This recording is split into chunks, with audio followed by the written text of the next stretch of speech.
I would like to welcome you all to this webinar titled Exploring the Implications of the Inter-American Court of Human Rights Advisory Opinion on the Responsibility and the Illegal Trafficking of Firearms. This event is being co-hosted by Control Arms, the Forum on Arms Trade, Global Exchange, and Stop U.S. Arms to Mexico. I just want to go over a few admin points. The chat and the Q&A feature are enabled during the webinar. Please be respectful in the chat. We can see all of your questions in the Q&A, and so we will get to those questions at the very end. You can also raise your hand and be called on to verbally speak your question. So I also want to remind you and note that we have interpretation. And so if you wish to activate this, please go to the bottom of your screen, click the interpretation globe, and select your language of choice. And we'll begin now. And I just want to introduce myself. I'm Tania del Moral, the moderator for today's discussion. I'm very pleased to be here with you today as Stop U.S. Arms and Global Exchange's Washington Advocacy Coordinator. And so as the Advocacy Coordinator, I channel our research on firearms trafficking with survivors' firsthand accounts to transform it into policy advocacy at the congressional level. And just to note that we are waiting on our special guest speaker, but I want to give a quick overview on this conversation and what we would cover. So to start off, in November 2022, the government of Mexico submitted a formal request to the Inter-American Court of Human Rights for an advisory opinion on the activities of private arms companies and their effects on human rights. Some of the questions that were pointed to indicated that, what does the marketing of firearms, does it constitute a violation of the rights to life and personal integrity? What are states obligated to do to prevent weapons from reaching the illegal market? And are laws granting procedural immunity to arms companies even compatible with states' obligations under the American Convention on Human Rights? So this process drew written observations from Bolivia, Colombia, Costa Rica, the United States, and Mexico, as well as from OAS bodies, including the Inter-American Commission on Human Rights. It drew on the Arms Trade Treaty, the UN Convention Against Transnational Organized Crime, and the Inter-American Convention Against Illicit Manufacturing of Firearms, among others. So the opinion issued by the Inter-American Court on Human Rights in March 2026 affirms that states must ensure arms companies adopt human rights due diligence policies and to monitor risks of diversion and provide mechanisms for remedy, so that when supply chains cross borders, accountability must follow.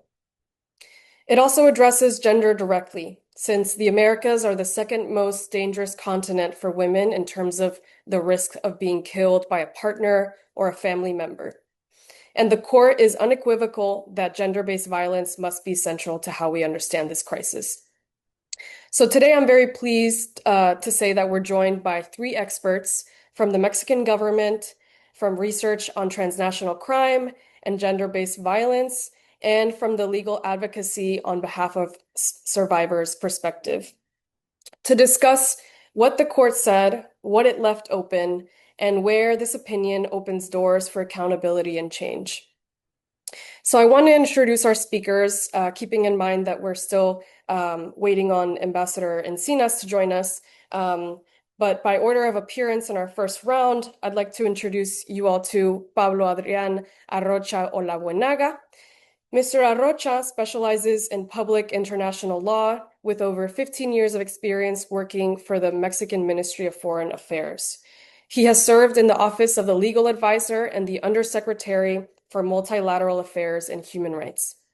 His portfolio covers a broad range of issues, including UN law, law of the sea, human rights law, international humanitarian law, and international criminal law. The next speaker is Dr. Cecilia Farfán Méndez.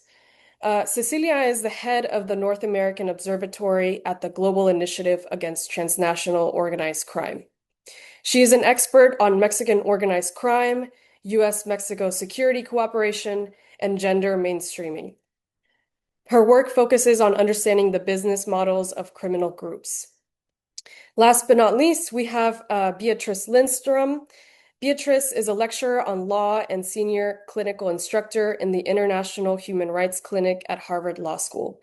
Her research and advocacy focus on access to remedies for human rights violations in Haiti and other humanitarian crises, including advocating for accountability for arms trafficking to Haiti.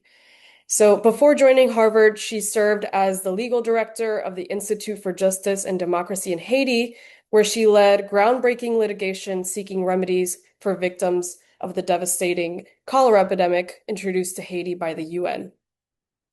So it seems that we're still waiting on the ambassador, so I will go ahead and start on the questions, on the round one of questions, where we'll be talking about what happened with the advisory opinion, what the issues were raised.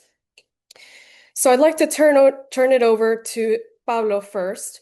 And I want to ask you about your office, which has actively engaged in the initiative to request the advisory opinion. So, in your perspective, what are the firearms challenges faced in Mexico? And in a bit more detail, what is the role of the Inter-American Court of Human Rights and why Mexico sought this advisory opinion? And after you, I see that the ambassador has joined. So after you, I will pass it over to the ambassador to give opening remarks. Great. Thank you very much, Tania. And taking advantage of the fact that we have interpretation, I'll switch to Spanish for the rest of my comments. Me da mucho gusto. It's a pleasure to be here with all of you today and to join you in this panel for an issue that is vital for Mexico. It's fundamental for us to engage this issue.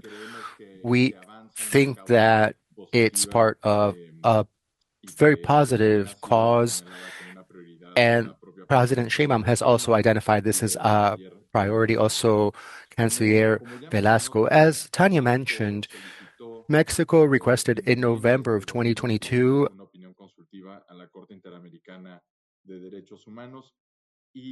an advisory opinion from the Court of Human Rights, and Mexico focused on two particular questions in this request.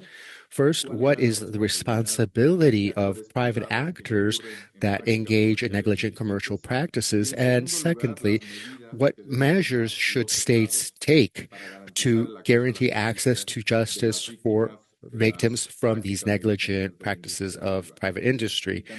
And as Tania mentioned, on the 5th of May, the court finally released its advisory opinion. In the opinion of Mexico, the result of this is very positive.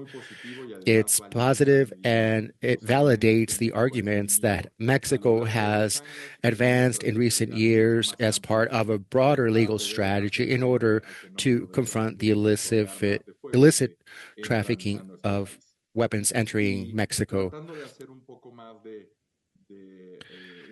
Going deeper into the analysis of the content of this advisory opinion of the Inter-American Court, the most important thing is that the court itself connects the trafficking of weapons with human rights. It generates a terrain or a context for security in the region that then establishes the conditions that are advanced in the opinion. The court is also very explicit in stating that the illicit traffic is not a problem just for the states, but it also requires the activation of mechanisms to prevent actual trafficking. And so that means that the court is going deeper into issues of due diligence, and it determines that the main responsibility, and this is, I'm quoting, it must act with due diligence in relation to supervision, financing, commercialization of firearms with the objective of limiting illicit trafficking or reducing it in the cases that it does occur. And so there are four pillars of analysis here that the court is using. The first one has to do with the responsibility of establishing internal mechanisms to prevent illicit trafficking and its negative impacts on human rights. This is where the court, as Tanya mentioned in the introduction, it refers to other international instruments for human rights, which also establish responsibilities for member states for internal regulation. The second pillar, the court addresses the responsibility of, and the financial monitoring of arms producers. I think this is one of the most important aspects, at least for Mexico, and also taking into consideration the reason why this was all initiated. And the court first clarifies something that's very obvious, and that's that these are not ordinary products, and the companies that sell these products are not neutral actors. They have a direct relationship or responsibility in the protections related to their product. And so it establishes the conditions for demanding human rights through the measures or protocols of the actual producers so that there are no negative impacts amongst the population. It clarifies the main protocols of the United Nations for Business and Human Rights, where it lays out those responsibilities for the private sector and for the state. And then it also talks about the use of legal measures, effective legal measures, so that victims and people involved, for victims and people engaged in these acts. It basically says that states should not create obstacles for justice for victims and their families related to illicit trafficking of weapons. And so this also impacts the analyses of the mechanisms that protect the industry internationally. And then finally, the last pillar is international cooperation. It's a fundamental issue, and it's obvious, taking into consideration the fact that this is a regional issue with global implications, where not one state can resolve it on their own. It requires cooperation to have an international impact, understanding that this is a problem that transcends borders. And Mexico has advanced in its collaboration with the United States, establishing a system based on reciprocity, respect for integrity and sovereignty, territorial integrity and sovereignty, and promotion of mutual trust. In conclusion, and I do have some camera issues. I think my image is frozen. I hope that gets resolved. I hope you can still hear me. But I was concluding, and I have four main points. For Mexico, this advisory opinion 3/25 confirms that which Mexico has advanced since 2021, and that's the need to engage the trafficking of weapons from a holistic perspective involving human rights, and also the legal stance that Mexico has taken and which has been reflected in other forums.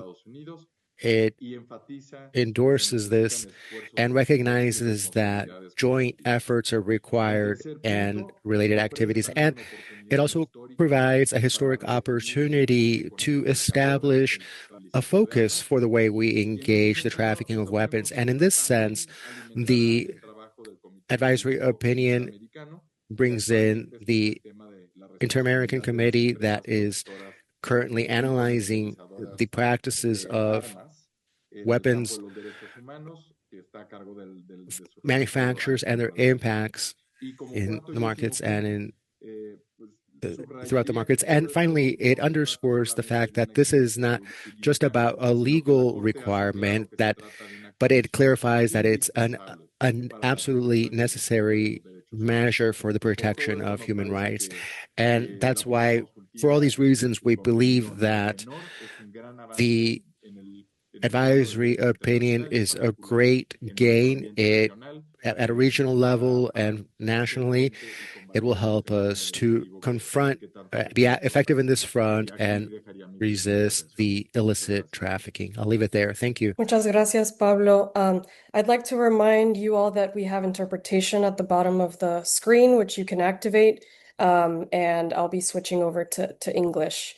Again, thank you, Pablo, for your interventions. I'd like to pass it on to Dr. Cecilia Farfan Mendez, who is the head of the North American Observatory in the Global Initiative Against Transnational Organized Crime. So I want to delve in a little bit about how, I know that you're familiar with the criminal activity that firearms help enable in Mexico, and also the gendered impacts of those activities. These are clearly, and there are many interconnected issues. And most importantly, the advisory opinion examines the impact of firearms trafficking and the violence on the rights of women and girls. So in your view, what are the three most important takeaways regarding these issues? Thank you, Tanya, and thank you for our hosts for organizing this important event. I think this is certainly a very timely discussion in light of what's happening in the region, but also just in the context of Mexico-US security discussions. So let me focus on, as you mentioned, three things. So the first thing that I would highlight that I think is very important is that this advisory opinion clearly acknowledges that there's a differential impact on women and girls through firearms trafficking. And they specifically mention how women and girls are disproportionately affected by firearms trafficking, but also the presence of illicit firearms. And they mention, for instance, how the Pan American region is one of the most dangerous for women and girls. And I think acknowledging this reality is very important because a lot of the conversations around firearms trafficking tend to also be centered around organized crime, which often leads to a conversation about men, for instance, participating in criminal groups. And so the fact that they acknowledge these differential impacts and these disproportional negative impacts on women and girls, I think it's very important. In line with that, I think it's also relevant that the opinion highlights that it's not only the fact that firearms are used to commit violence, femicide, or perpetrate other types of violence against women and girls, but the mere presence of firearms in a household, for instance, also create a sense of insecurity for women and girls. So it's, again, not only about using them, but also the fact that they are present in these spaces that can create these threats for women and girls. And I think that's an important distinction because it certainly highlights how the ecosystem of a wider availability of firearms can change the types of violence that different populations face. And one of the things that the opinion does is, of course, cite a lot of data. And I would like to add one data point that I think precisely illustrates what the opinion was getting at. And so this data point comes from the survey on the perception of the quality of democracy in Mexico. This is a national representative survey in Mexico. And we ask people if they believe if firearms in their household actually provide greater security vis-a-vis organized crime. And the majority of Mexicans actually agree that having firearms in their households does not provide more security against organized crime. More importantly, 60% of women said that they do not think that having a firearm in their household would provide greater security. So that shows you precisely, I think, and illustrates what the opinion highlights, that these firearms change the context in which women live. Third important element that the opinion does in terms of gender is that it also recognizes that women and gender diverse populations, but especially women, are not only victims of firearms violence. And in fact, they play a very important role in reducing violence, and they should be they should be part and they should be agents or of conflict reduction and pacification processes. And this is important again because it also recognizes that the different roles that women play in these spaces, either through formal institutions, but also in informal settings. And so this is something that certainly requires more research. And the last point that I'll highlight, and this connects, of course, to the second part of my intervention, is that the opinion also recognizes that there are differential impacts of violence against LGBTQI plus populations, but more research is needed to understand this. And this, in my opinion, is very important because this definitely opens the door for member states or just states in general to work with civil society in creative ways to precisely generate this important research. And this matters because in Latin America in particular, one statistic that we often cite is that 70% of homicides are committed with a firearm. But in addition to that, when we want to start to unpack that, then we realize we don't have a lot of information. And through multilateral efforts, and again, I'll get into this in more detail in the second round of questions, we have been able to generate important information. But the fact that, again, this opinion acknowledges these impacts on gender diverse populations and the need for more research, I think is a very important step in fostering collaborations between states and organizations. And I'll stop there for this first round, and I look forward to listening to my fellow speakers. Thank you. Thank you, Cecilia. And I see that the Ambassador Encinas has joined, so I'd like to welcome him to the webinar. And also just to introduce him, Ambassador Encinas possesses an extensive career in public service and legislative work. He's currently the Mexican ambassador to the Organization of American States. His previous roles include being the Secretary of the Environment, President of the Mexico City Constituent Assembly, and Secretary of Metropolis Affairs for Mexico City. At the federal level, he served as Undersecretary for Human Rights, Population, and Migration, and presided over mechanisms aimed at ensuring access to the truth and advancing justice. So again, thank you so much, Ambassador Encinas, for joining us today. The floor is yours. Thank you. Thank you very much. Muchísimas gracias. Thank you. First of all, please forgive me. We were at a session for accrediting civil society organizations for the General Assembly in Panama, and they are trying to block non-registered organizations, and so we were able to postpone that discussion. But unfortunately, that's what they're trying to do, is close the participation of civil society organizations in the General Assembly of the Organization of American States. But we're going to work to make sure that doesn't happen. So I'd like to thank Control Arms Global Exchange, Stop U.S. Arms to Mexico, and Forum on the Arms Trades for organizing this gathering and for inviting me to make some observations, share some remarks, which are important for this initiative. Now, being that the Inter-American Court of Human Rights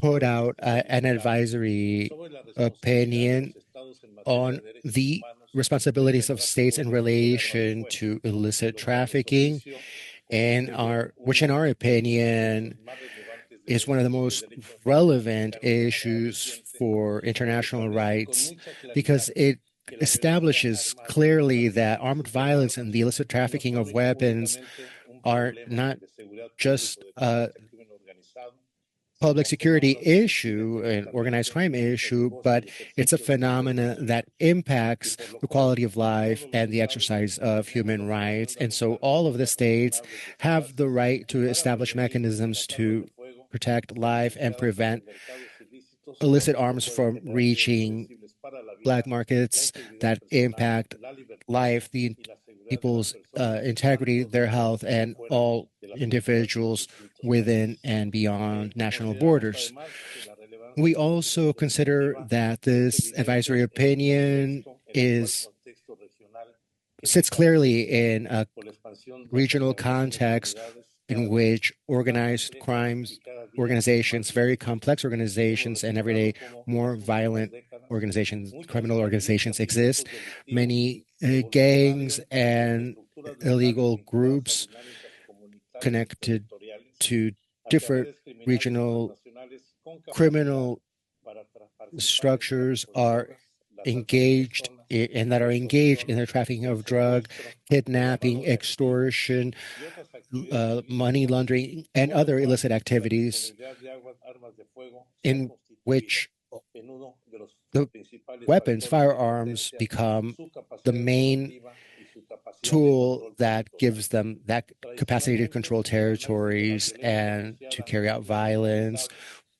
Organized crime had previously been Weapons had previously been organized in the regions where these organizations operated, but this decision recognizes that the states has the responsibilities to carry out within its jurisdiction mechanisms. It has to establish mechanisms that create opportunities for the weapons to reach illicit channels, to improve the branding and the promotion of weapons, and to create effective collaborations around strategic litigation. These measures to reduce the trafficking of weapons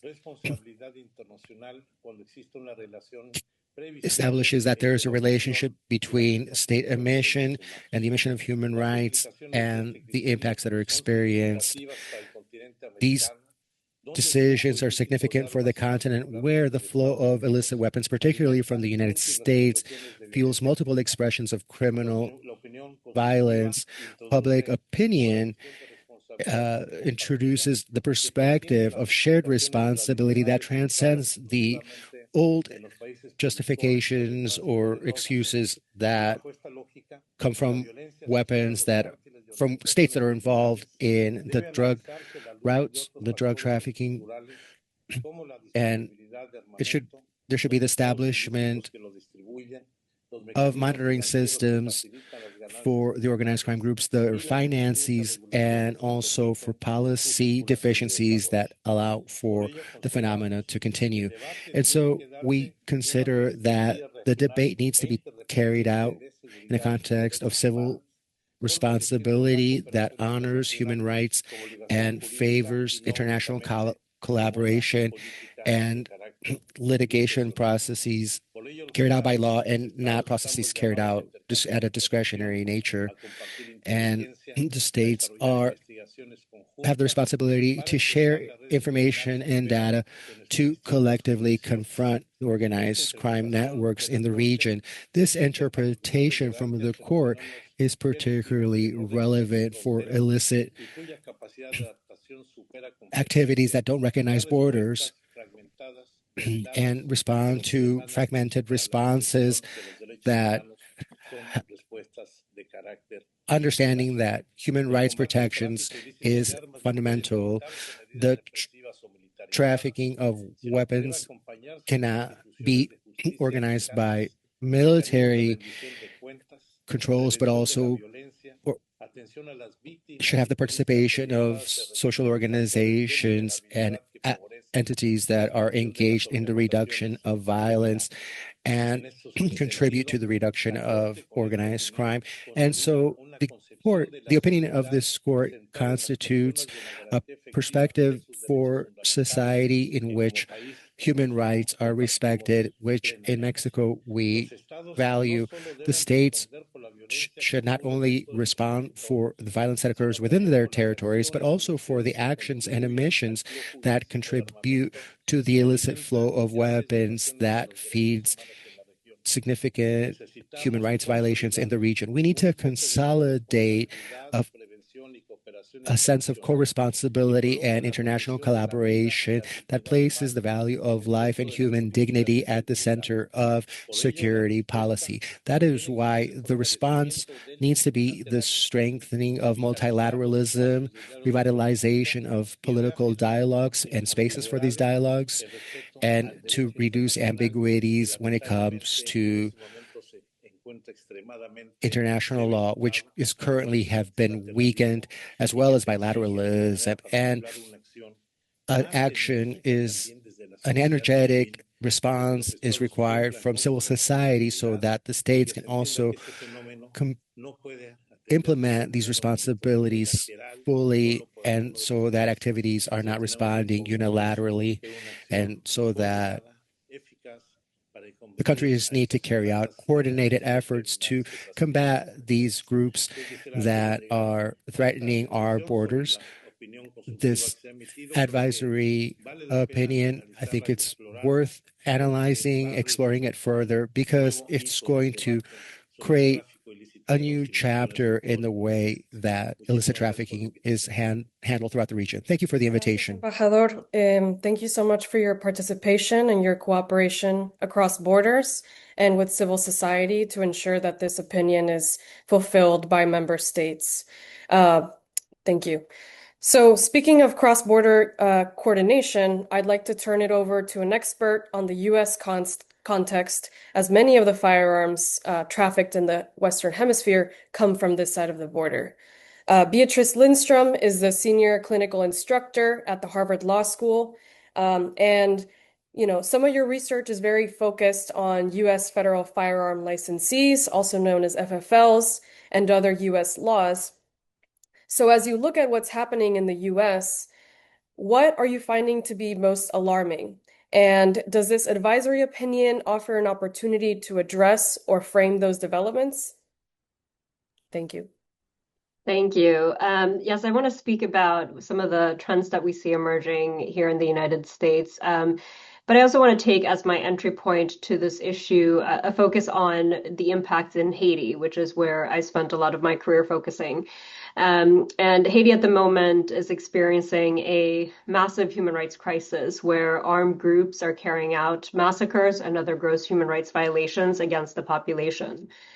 In 2025 alone, over 8,000 people were killed and over 1.4 million people are now displaced as a result of the violence. These abuses are facilitated by easy access to firearms and ammunition smuggled into Haiti from abroad, especially sourced from the United States. Haiti doesn't have any domestic manufacturers, yet there are an estimated 500,000 guns in circulation, and the problem is only getting worse.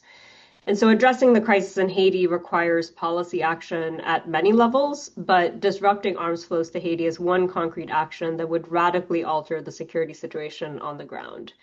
So against this background, the Human Rights Clinic at Harvard Law School, where I teach, has been investigating pathways to accountability for licensed dealers or FFLs that are selling guns to straw buyers and arms traffickers that are causing harm in Haiti.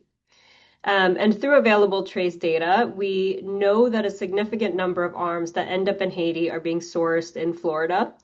But U.S. law has many barriers to accountability, including laws that prevent public disclosure of which specific dealers the arms are being traced to. Yet by analyzing various sources, it's still possible to narrow in on both specific zip codes and even dealers within those zip codes that are the most likely culprits. And their geographic concentration and what we know based on indictments strongly suggests that there are dealers that are routinely ignoring red flags and at times knowingly selling to traffickers. In other words, they're engaging in unlawful conduct that is contributing to human rights violations abroad. We know that that is the case for Mexico, and we know that that is the case for Haiti. And yet when it comes to cracking down on actors that are contributing to human rights violations in Haiti, the U.S. government is largely overlooking its own gun industry. And so I think one of the things that we see is a tension emerging where, on the one hand, the U.S. is taking actions to crack down on individuals and actors involved with armed groups. So they've designated 2 of Haiti's largest gang coalitions as foreign terrorist organizations. Individual gang leaders and some enablers have been sanctioned. And there has been criminal prosecutions of smugglers of arms. And yet, on the other hand, the legal landscape is perhaps increasingly protective of the gun industry itself. And one of the biggest barriers to accountability in the U.S. is the proliferation of immunities laws that protect the gun industry at both the federal and state levels and deprive victims from accessing remedies. And so at the federal level, there is the Protection of Lawful Commerce in Arms Act, or the PLACA, which immunizes gun manufacturers and dealers from many suits that arise when a third party has used their guns to cause harm. And at the state level, there are also immunity laws that in some states mirror the PLACA, but sometimes go even further and are even more stringent in protecting the gun industry. And these laws are primarily trying to eliminate the possibility of states and local governments to take action on behalf of their own residents in order to fill gaps where the federal government is failing. But in some states, the laws also either explicitly bar or effectively chill victims from being able to sue. And I think of great concern, more and more of these laws are being enacted across different states in the United States. It's worth noting that this trend is not absolute. There are also some states that are trying to make it easier for victims to sue. But nonetheless, I think the accountability gap for the gun industry is a serious problem. And this is where I think this advisory opinion is so important, because as others have spoken about, it directly addresses that gap. It establishes the responsibility of the gun industry and the state to ensure due diligence that will prevent human rights violations. It squarely establishes that dealers have a responsibility to prevent arms trafficking through their own operations and sales practices, as Pablo has stressed, and it stresses that the state must ensure that this happens through regulation, through monitoring, and so on.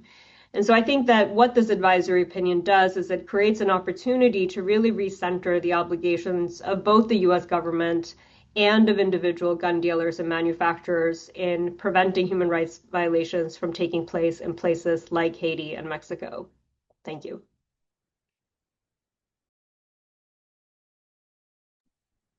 Thank you, Beatrice, for your interventions. And I'd like to remind you all that the Q&A box is open. Please engage if you have any questions there, and the chat is also open as well. And so now looking ahead into what the advisory opinion would have as an impact, I actually want to turn it back to you, Beatrice. Given that an overlooked aspect of firearms trafficking is the right of victims to access justice, as you already mentioned, can you tell us a little bit more about what the advisory opinion states on this issue and how access to legal remedies factored into your efforts? And, maybe if you could speak more broadly about the global implications of this advisory on some of the international bodies you work with and some of the frameworks as well.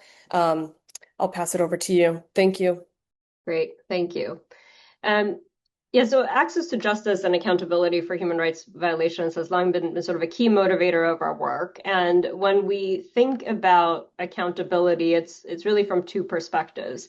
So on the one hand, holding those actors who have a shared responsibility in the harm accountable for their role. And on the other hand, that it results in remedies that can contribute to the restoration of victims' dignity and repair the harms that were caused. And so international human rights law is clear that the right to effective remedy is fundamental. It's core to the rule of law, to democratic societies, and it's key to upholding all other rights because there is no right without remedy. And it essentially guarantees two key aspects. So on the one hand, it addresses the right to procedure, to access a fair and independent process, but it also entails a substantive aspect in the form of reparations. And reparations can look like many different things. It can look like compensation. It can look like apologies or acknowledgement of the harm that restores dignity.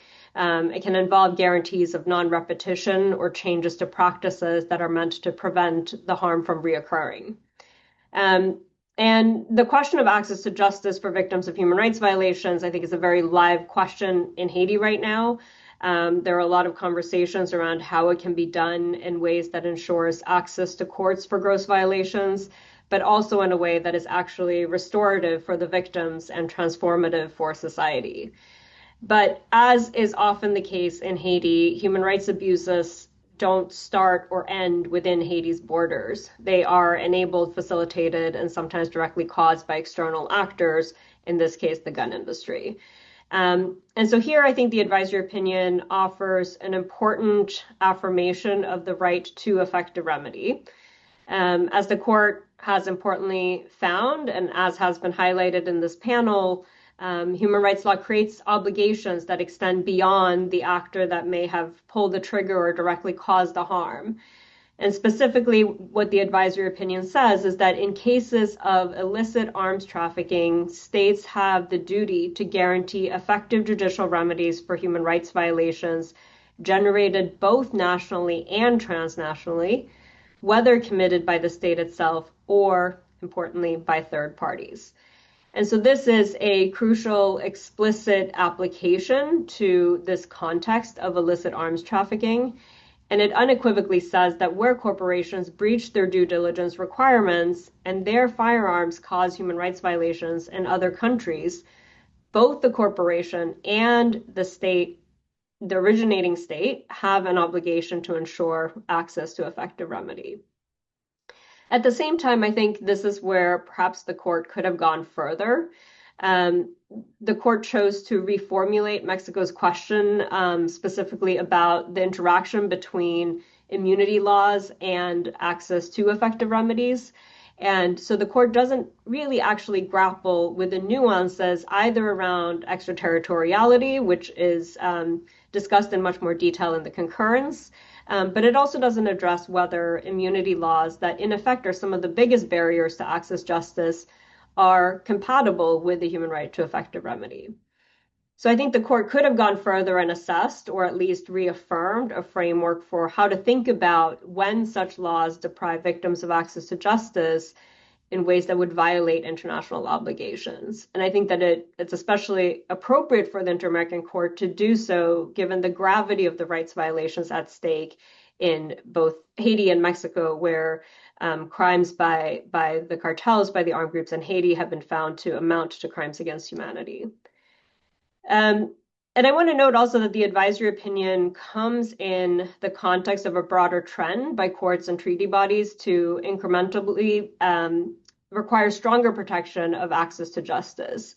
So there are cases internationally from the European Court and from the Human Rights Committee that affirm that when human rights are violated, immunities are only compatible with human rights law if there are reasonable alternative means to access justice.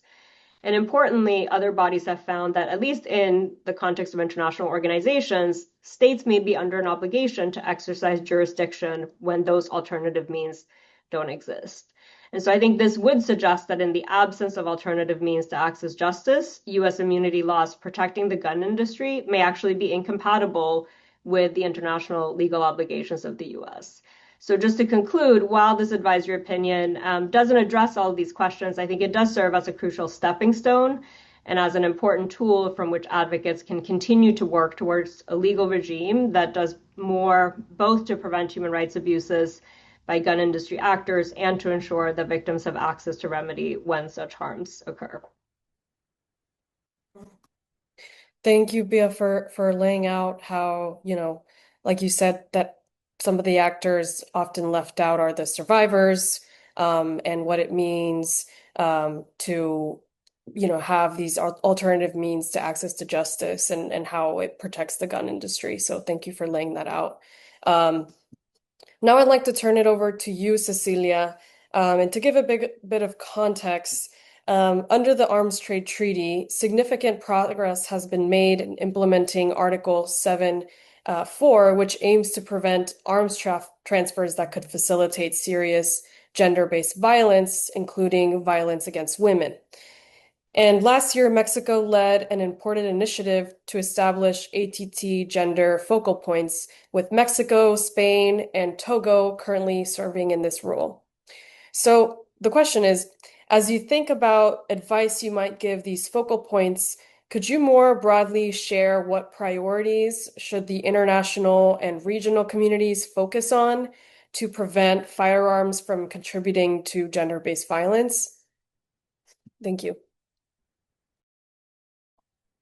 Thank you, Tanya. I would highlight a couple of things. First, I would say that I believe this is a two-way street. And by that, I mean that currently in a context where multilateral spaces are being called into question, in particular in regard to their efficacy, I think this really provides an opportunity for civil society to really understand the technical work that takes place in a lot of these multilateral spaces. And by that, I mean, for instance, engaging with products that are published in relation to these. Of course, the focal points are very important, but let me cite a couple of things. So UNIDIR recently published just last December a toolkit focusing on addressing weapons-related risks in women, peace, and security in national action plans. And I think becoming familiar with this work will also help us, people in civil society, understand, how the multilateral spaces are advancing this work.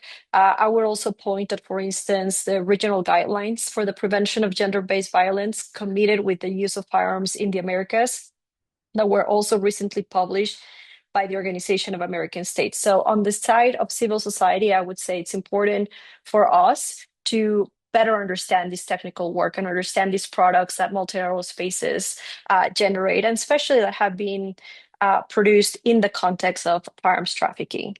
Now, the other point, and I think this is especially relevant because, to be sure, considering the levels of violence that we have in the Americas, we're certainly building the fire truck on the way to the fire.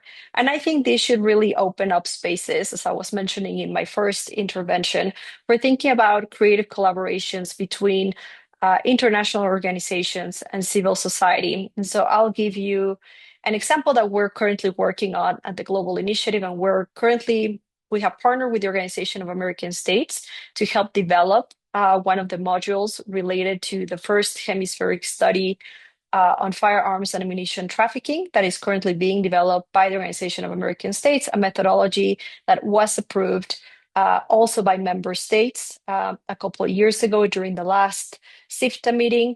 And importantly, what this does is, in this exercise, we're not trying to reinvent the wheel, but rather what we're doing is taking existing work from civil society and different organizations that have worked in this space and either replicate their methods or take their data to build on what already exists, and then think creatively on how we can achieve this. And I think especially, as we think of gender, this matters a lot because I think the gender conversation turns to be sidelined, being seen as a luxury product or something that countries are going to do once they have taken care of other important issues. And I think one of the points that we have highlighted precisely in this gender mainstreaming in the conversation of firearms trafficking is that gender is not a separate conversation from the main subject, but that should be central to it. And I think, as international organizations seek to improve their data systems, also their conversations and engagement with different member states, that opens up, again, a very interesting window of opportunity for working with civil society because, we all provide different strengths to these conversations. So I would like to see more of those creative collaborations taking place. I know from the civil society side, there's a lot of us who are interested and willing to help. And what we need oftentimes is that space from states to either provide information or, again, think about ways in which research can be shared to, effectively reduce violence. Because ultimately, this is not just an intellectual conversation. This is very much a conversation that can have great impacts in reducing the violence levels that we see in the region. And with that, I'll stop this second intervention. Thank you. Thank you, Cecilia, for laying out that point. And I really appreciated your comment about, how we were building the fire truck on the way to the fire, and how, Ambassador Encinas also pointed this out. The work with civil society is more important than ever in constructing these mechanisms of accountability and processes. So thank you for that intervention. And so finally, I'd like to, and also just to mention that Jeff has been inserting in the chat some of the resources that the panelists have been mentioning. So feel free to take a look at those. And on that note, maybe Jeff, if you can insert this article again. Pablo wrote an article in Just Security just after the opinion was made public, in which he concludes that cooperation is more important than ever. So, where do you see that happening with the US? And more broadly, what do you believe the other states in the Americas region should focus on to prevent firearms trafficking and violence? And finally, if possible, how this opinion might help facilitate that. Thank you. Gracias también por la pregunta.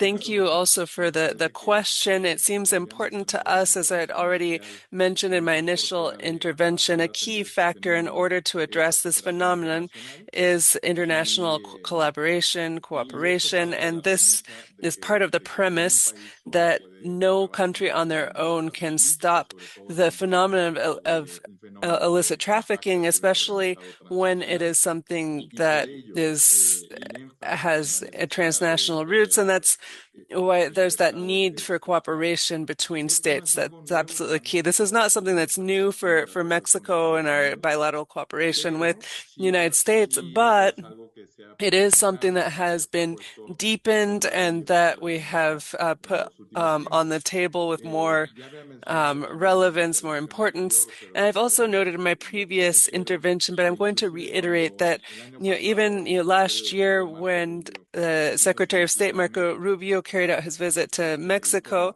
he had a conversation with Claudia Sheinbaum and with De La Fuentes, and the United States emitted a statement together about cooperation on the issue of public security, on the issue of security, which is public, and they explicitly referred to the need to cooperate not only to reduce illicit gun trafficking and drug trafficking, but we also need to cooperate in order to end the illicit gun trafficking.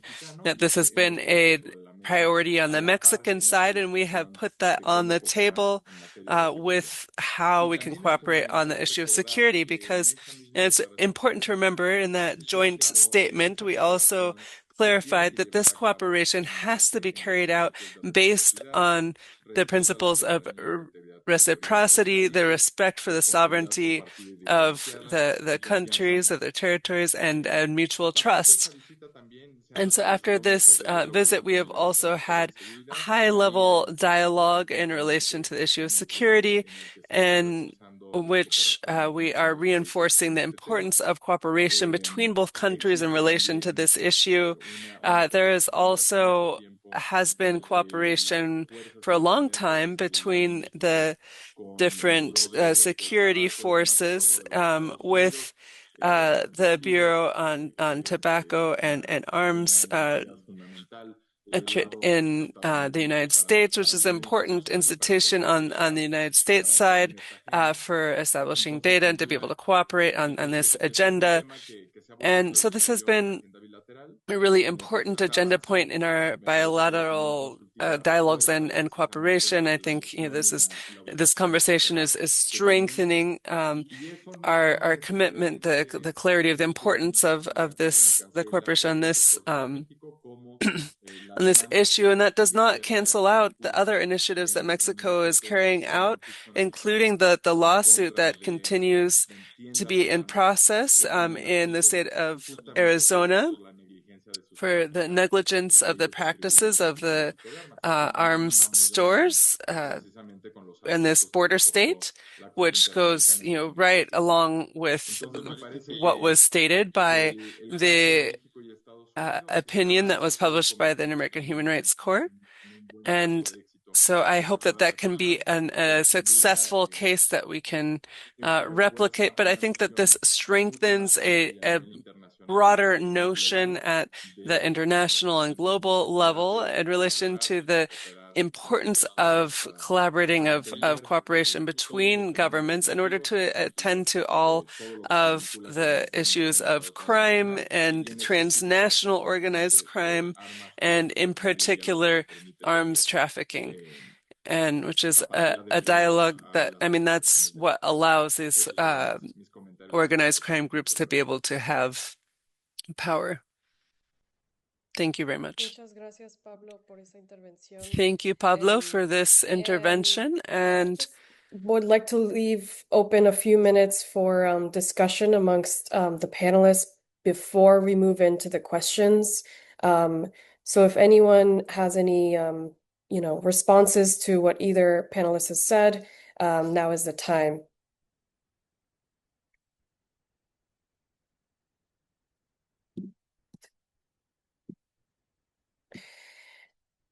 Doesn't sound like there is. So I will be moving on to the questions and the Q&A.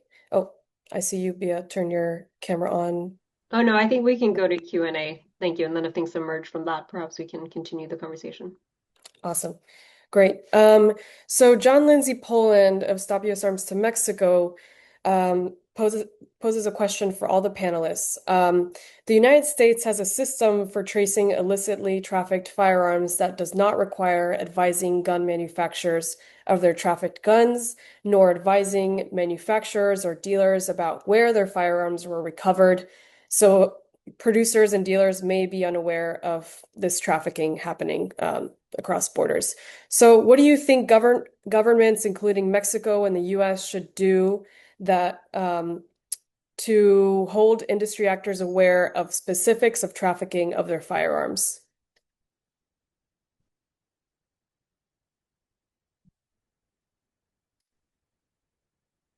I'm happy to start us off, although I'm curious my co-panelist perspectives here as well. Thank you for this question, John.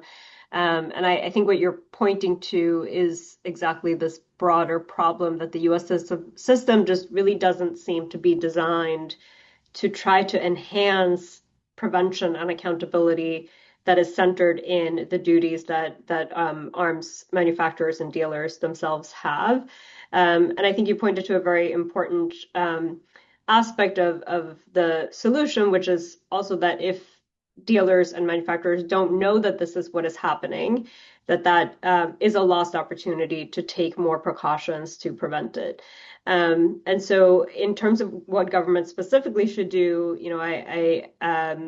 I think part of the challenge is that so much of this information also sits within the government that other actors can't really fill it in, right? And so in the United States, I think that the federal government really has this responsibility to put dealers and manufacturers on notice when firearms are recovered in other countries that have clearly been trafficked there. Thank you, Bia. Anyone else want to respond to that question? Go ahead, Pablo. Gracias. Si puedo agregar... Thank you. If I can add a few comments. In first place, it seems to me, and I'm just going to talk just 2 points on this.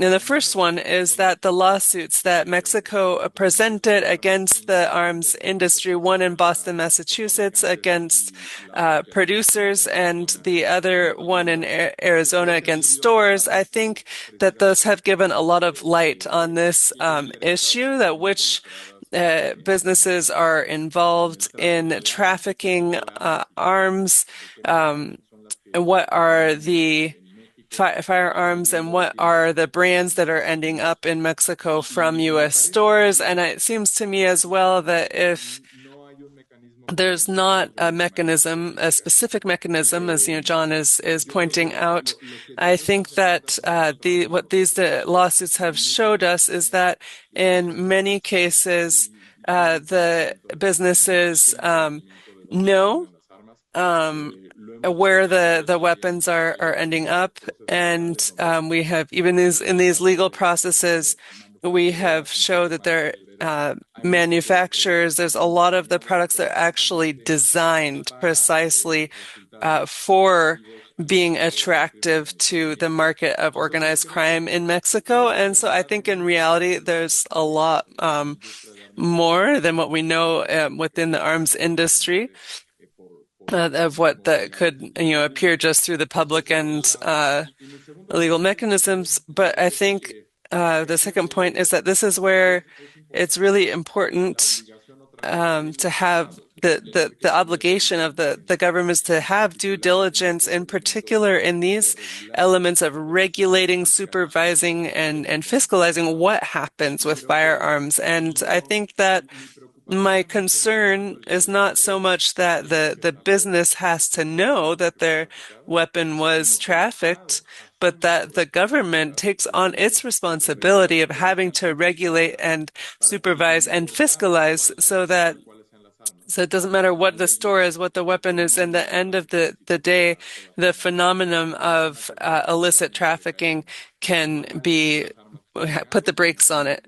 And so it's it's a fiscalization of all of this, and that is really able to address the problem. So I would like to just add a couple of thoughts to what Beatriz and Pablo had mentioned. And I think in the spirit of, the creative research that I was mentioning, one of the things that has happened since the US designated certain criminal organizations as foreign terrorist organizations is that it has made the private sector very nervous, right? About how do they safeguard their supply chains because they cannot say they didn't know, right? They cannot get out of, potentially a charge of providing material support to a terrorist organization by saying, I didn't know. There's this due diligence process. And now there's the first indictment that has come out in the US charging two US citizens for providing material support via firearms trafficking, a case that is happening in Arizona. But let me just float an idea. Wouldn't it be interesting, for instance, now that there's a potential also for stores and manufacturers to also be charged, for providing material support to terrorist organizations, for them to actively want to show that they're not providing that material support. So in the same way that now we have certifications for jewelry companies to show that they're not selling blood diamonds, similarly, something from the firearms industry. And this is not about more regulation, but this is about showing that you as a dealer and potentially a manufacturer are a responsible one, and then you're not engaging with that. And so, perhaps the silver lining of TO designation, I will let, the lawyers in the room discuss what this would imply. But I think, the FTO designation, as I said, has created an interesting window of opportunity to change the behavior of private actors that before did not see their actions as related to criminal activities. And so, perhaps some potential there. Thank you. And I guess a follow-up to that point, how do you see the rollback of the ATF regulations in the United States playing a role in this in terms of their said cooperation with Mexico, and in terms of their stated priorities in terms of their drug control strategy? Do you have any thoughts on that?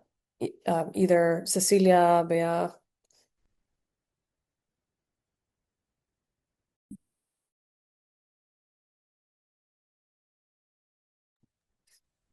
I mean, I guess I don't want to repeat myself here, but I do think it's sort of a part of this broader trend of what Cecilia also highlighted around, like, we have these FTO designations, we're coming down hard on trying to block material assistance especially in other contexts, but maybe potentially also in ways that will have flow-on effects for arms trafficking. And yet that is not keeping pace with the regulatory framework, or the regulatory framework of the gun industry in particular is not keeping pace with that. And so you end up having one actor that gets to kind of fall outside of these other legal frameworks that are potentially intended to try to create or prevent human rights abuses, at least by actors that have some ties to the United States, and then this blind spot for the gun industry itself. Thank you, Bea. And now moving on to the second question in the Q&A. One participant wants to know your opinion regarding the relationship of the advisory opinion in relation to the Human Rights Council Resolution 56-9 entitled Human Rights and the Civilian Acquisition, Possession, and Use of Firearms, adopted in July 2024. Do any of you have any thoughts on that? Go ahead, Pablo. Gracias. Un comentario solamente. Me parece que se refuerzan estos textos. I have a comment. I think these documents reinforce each other.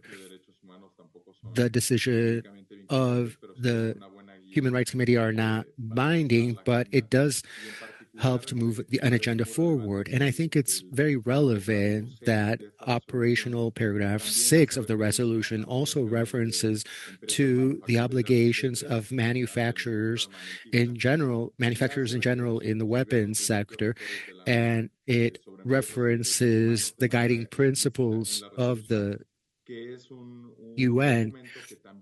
This is a document that is also cited by the Inter-American Court in its advisory decision to talk about manufacturer responsibility. And so I think these are connected, what's happening from the Inter-American Court, and it's connected to what the Commission of Human Rights has already determined. So everything builds on each other.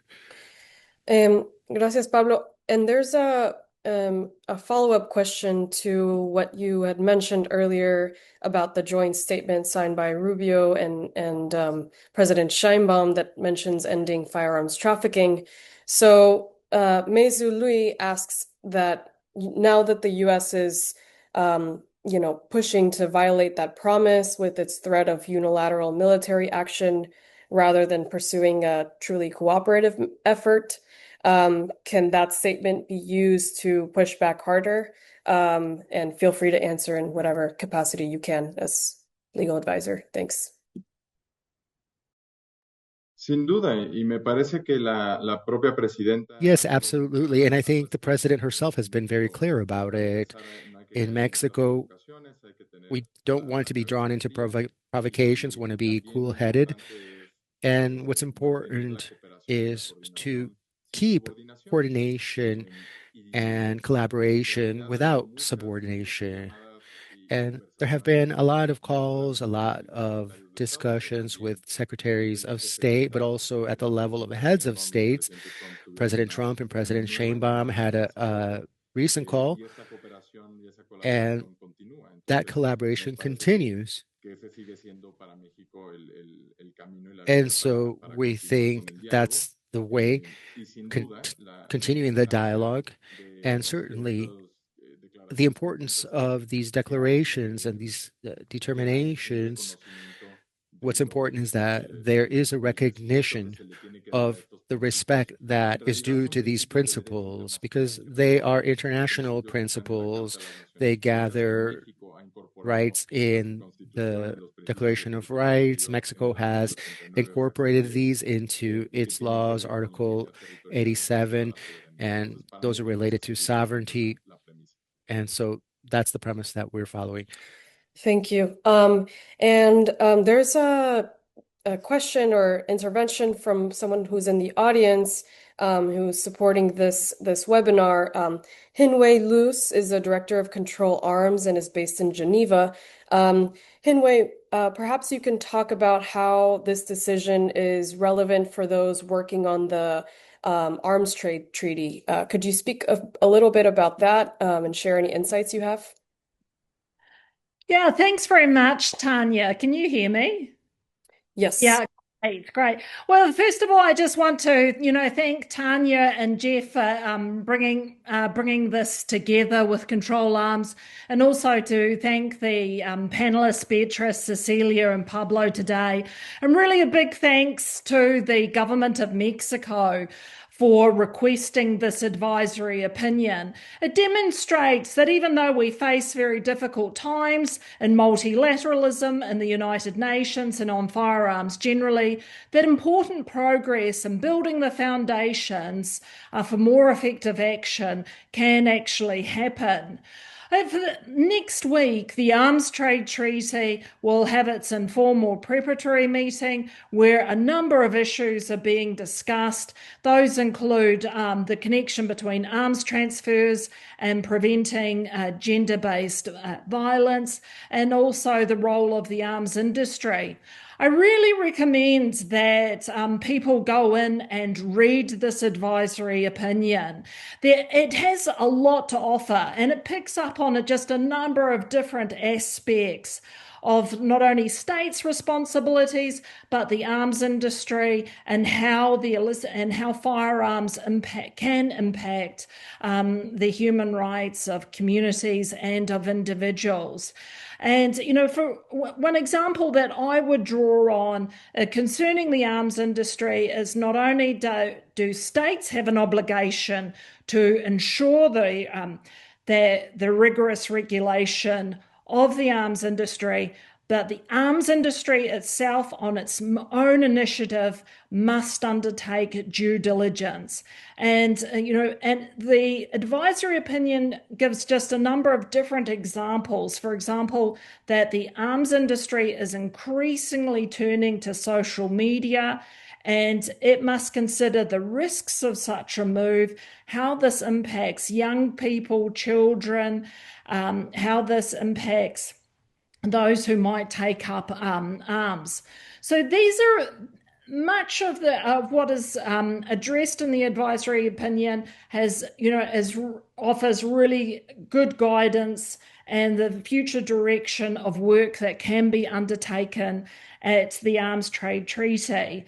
It's really, I think Cecilia said this, it's really for all of us to build on this advisory opinion. And at this time, it requires using all of our resources, all of our collective knowledge and expertise. It requires collaboration between not only states and civil society, but states, international organizations, regional organizations, and civil society and academics as well.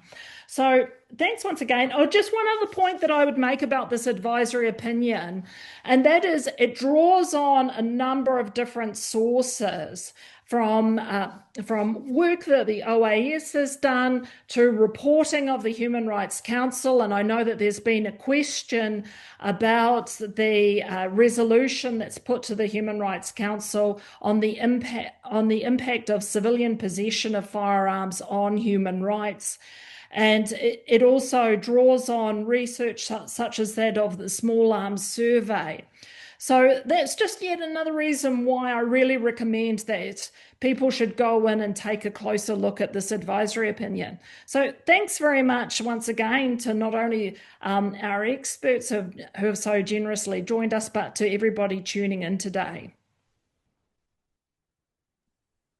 Thank you, Hinwei, for that insight on the Arms Trade Treaty, and we'll keep an eye out on those preparatory sessions next week. Just before we close out, I'd like to ask you all, the panelists, if you have any closing thoughts, to please take the moment now to share them, and before we close out.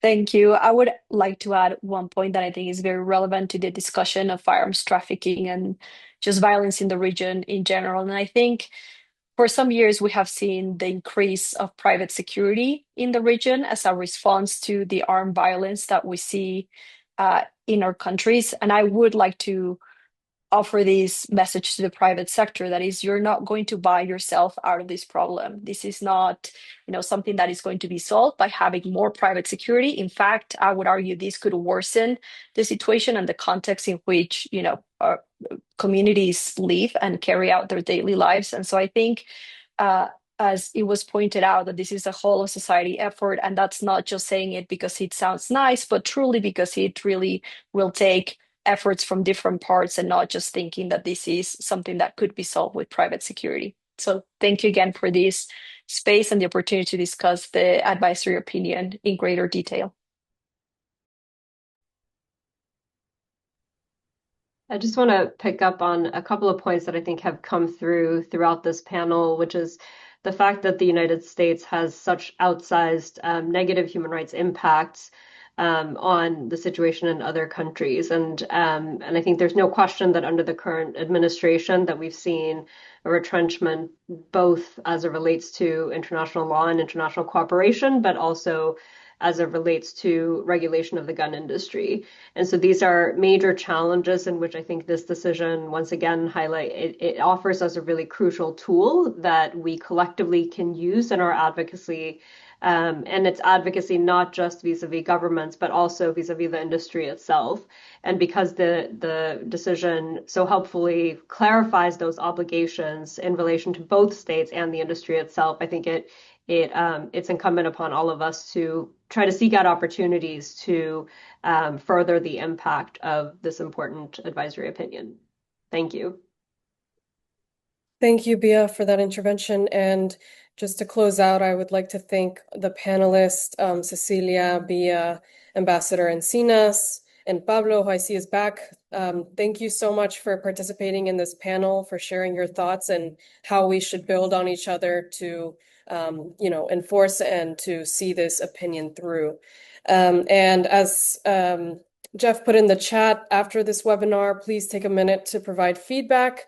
It's a short survey, and we'll also be emailing you some follow-up resources and recommendations from the panelists. Sorry, Pablo, did you have any closing thoughts to this webinar? No, muchas gracias y perdón por todos los problemas técnicos que he tenido. Solamente. No, thank you very much. And I'm sorry for the technical issues. I want to thank you for organizing this conversation. I hope this discussion continues. It's a really important issue for Mexico and the entire region. And let's take advantage of this decision. It's going to put pressure on situations at an international level that are playing out. And at the end of the day, this is being done not just for the good of the states, but for the protection of our citizens, for the people, of the victims, that at the end of the day are the ones that are suffering the most due to weapons and armed violence. And those are the people that we need to keep in mind as we move forward with an agenda related to illicit trafficking. And thank you. And again, sorry for the technical issues. Muchas gracias, Pablo. And yeah, please fill out the survey as you leave the webinar. We thank you all for your participation and listening to the panelists. Thank you. Thank you. Thank you.